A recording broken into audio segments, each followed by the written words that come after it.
yemwe abakwabwenge muri yo turiyo nimutambuke. Matsiko se ni wowe wari waheze ku irembo? Ntanze kunyura ku rugo niko kugira nti reka mbahereze umukono mbona ubukomeza. Hanyuma se ntiwicare kukomereje ku kiraro? Oya reka mbanze ndebe izi nka nziza rwose. Ariko se bwe mu gihe abandi turira ko impeshyi isize inka zacu ari imigatayi, izi zawe uzihiki? Matsiko nawe ihindukiraho inyuma yawe urebe. Ibi ni ibiki? Ubwo ni bwa bwatsi wabonaga mpinga mu gacyamo.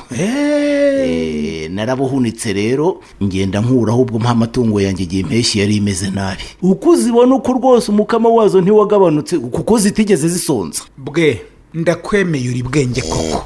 N'abandi borozi dukwiriye kukwigiraho. Herega nta kigoye kirimo.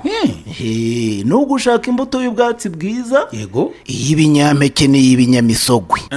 Ubundi ukayitera ku muhindo no mu itumba. Bwamara kwera ukabuhunika kugira ngo urugaryi n'impeshyi bizasange warateganyirije amatungo yawe. Urabizi uyu muhindo nanjye ngiye guhita mbutera.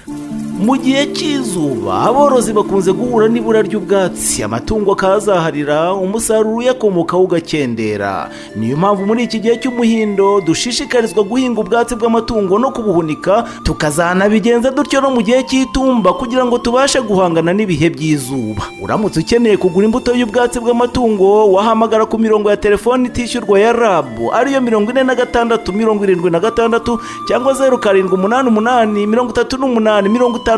0788 bakaguhuza n'abacuruza imbuto y'ubwatsi bwiza. Inka yawe yiha ubwatsi bwiza bityo wongera umukamo. Ubu butumwa mubugejejweho n'ikigo cy'igihugu gishinzwe guteza imbere ubuhinzi n'ubworozi mu Rwanda, RAB.